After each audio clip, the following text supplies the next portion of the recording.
Today's topic is the UK cost of living crisis, and joining us for that are Labour peer Lord Glassman and political commentator Marina Purkiss. So welcome to you both.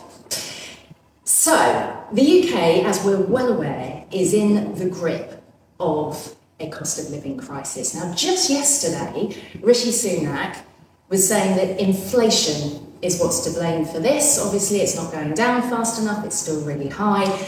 That's why people can't pay their bills. It's as simple as that. Is he right?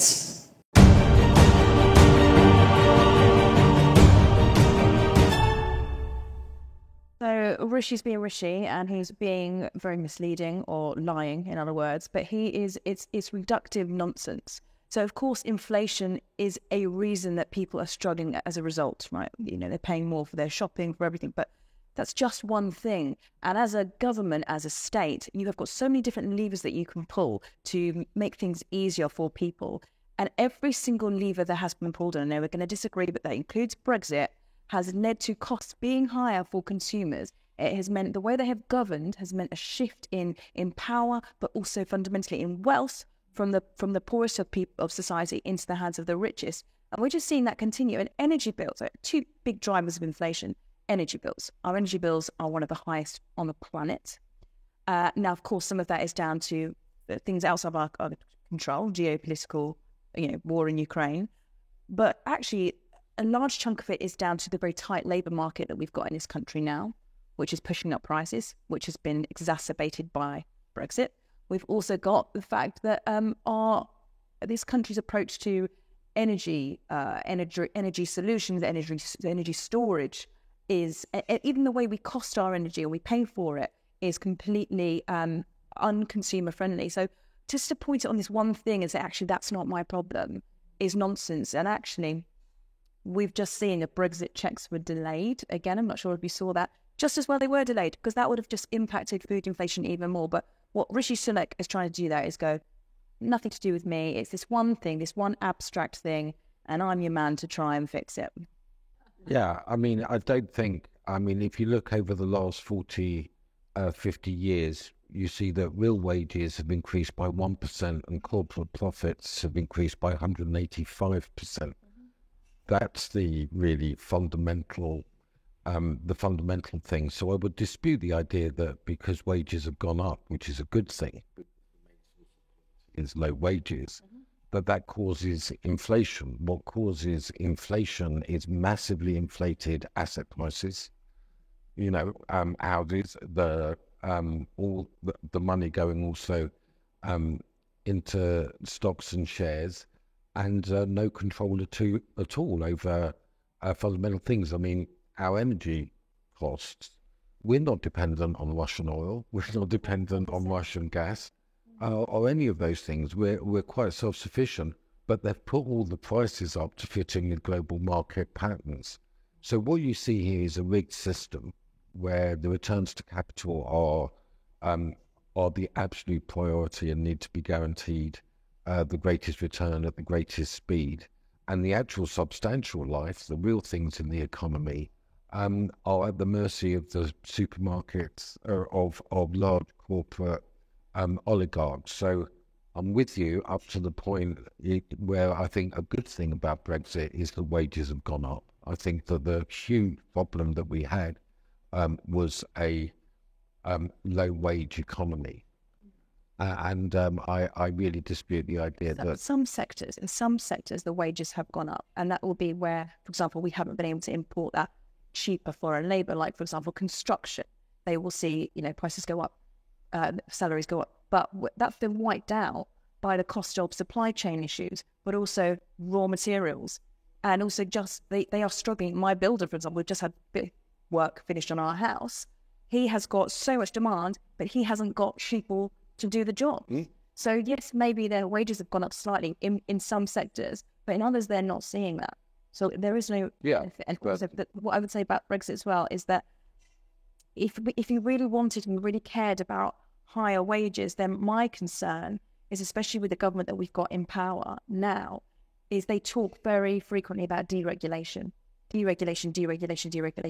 And if they get their way, all that's going to mean is a divergence from EU standards that need to be upheld in terms of making sure people are actually paid properly, paid for their holiday, paid for their sick pay, paid for their maternity, paternity, etc. So actually, it could drive down wages even more. It could. I was talking about the sources of inflation and what we should be concerned about. But obviously, I would be in favour of much stronger trade unions, greater pay for workers, and a greater democracy, greater accountability. The problem with the EU is that it's essentially an enormous capitalist organisation where it's illegal to oppose capitalism. And this whole thing with the social rights meant that, the political struggle for Labour to have greater recognition within a democratic space was subordinated. I mean, if you look at the German economy, for example, it's in a terrible crisis at the moment, deindustrialization really escalating energy costs. You've got the AfD, which is a far-right, very nasty party now, as the second party in Germany. Le Pen is in the lead in France, for example. And Italy, which we've talked about earlier, it's virtually a dead country politically. It finds it very difficult. You can't make any economic changes because Lisbon and Maastricht forbid those changes because you've got to have free movement of labour, capital, goods and services. So I think we're at the very early stages here of trying to find a democratic solution. Now, obviously, I would be pushing for Labour to be pro-Labour. It's not really the most startling thought that you've ever heard. Because I think we our values are shared in terms of wanting the best for people. Yeah. But I think our methods and our approach to getting there are very different. And as a person who's very, I can't say Remainer anymore because the left, but would have been, I was, yeah. You campaigned with Michael Gove and Boris Johnson for Brexit, and you've just been asked now about what you see as being the benefits of Brexit, and your answer is there has to be some. I just feel that is a very, be honest, reckless approach, because it feels like you had this utopia, you had this vision for what you wanted to achieve once you removed yourself from the shackles of the EU, which I don't believe were shackles. And now, however many years later, it's still, there's no plan. It's just this cross our fingers and hope for the best. And I feel like actually what you've ended up doing as a country by doing that, by voting for Brexit, is we've disadvantaged the very people that actually we were seeking to help. Well, let's talk about the class basis of the Brexit vote. It was overwhelmingly a working class vote across the country, because they understood that their vote was becoming irrelevant. So it's not like that. It's more like we've had 40 to 50 years of a kind of very pro-capitalist politics. And Lisbon and Maastricht, I have to come in, are treaties that virtually make opposition to capitalism illegal because of competition law, because of sort of conditions related to EU integration. So when I say we're at the early stages, this is a very big shift.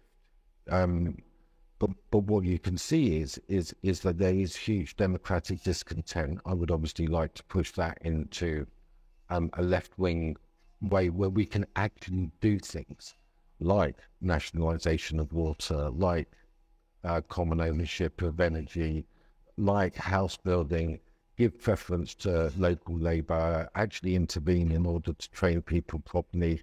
All these things that you couldn't do before because of the constraints. So I view it as a historical process, is what I'm saying, and I think that that's why I don't think it's reckless. I just think we have a ruling class that is still so shackled by the previous era of globalization, and there's nothing you can do about the economy, and that they can't move. Unfortunately for now, we're going to have to leave it there. But thank you so much, everyone. That was a really thought-provoking discussion, really, really interesting. Thank you to Philip, of course. Thank you to Lord Glassman and Marina as well. And thank you for watching, and we will see you on the next one.